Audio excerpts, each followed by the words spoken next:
Welcome to video number 7, finding comparable properties, determining pricing, and negotiating the terms.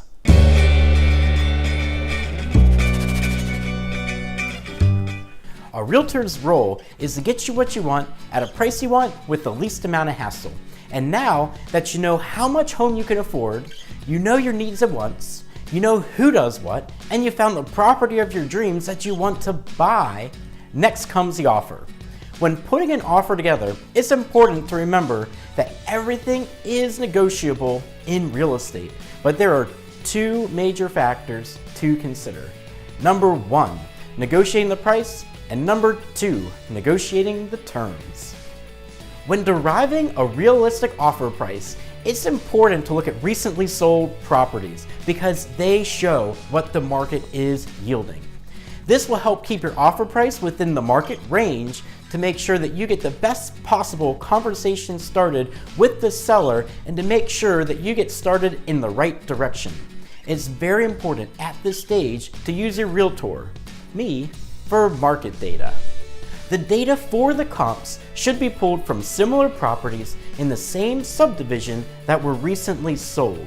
If there were not any recently sold homes or properties in the immediate subdivision, like in the case that we see in Frederick County as well as Montgomery County, there might not be any subdivision for us to compare to. In that instance, you want to only compare similar homes as close to the subject property as possible. Once you find the sold properties, look at the closed transaction price, as well as the amount of seller's subsidy the sellers gave to the buyers for them to use towards their closing costs. This will be the net sales price of that property. The terms of the offer should be as thoroughly thought through like you did for the price. Examples of terms of the offer include, but are not limited to, a structural and mechanical home inspection, a financing contingency, an appraisal contingency, a lead inspection, a radon inspection, a post-occupancy settlement contingency, a pre-occupancy settlement contingency, an environmental home inspection, and the projected close date of the transaction. I have even had buyers include an internet speed contingency, as well as a noise inspection for railroad tracks.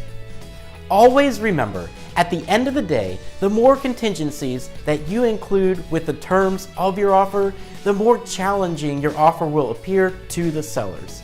Always keep in mind that if it is a perfect house, at the end of the day, you want to buy that property and you want to be seen as the most favorable offer on the table possible to the sellers.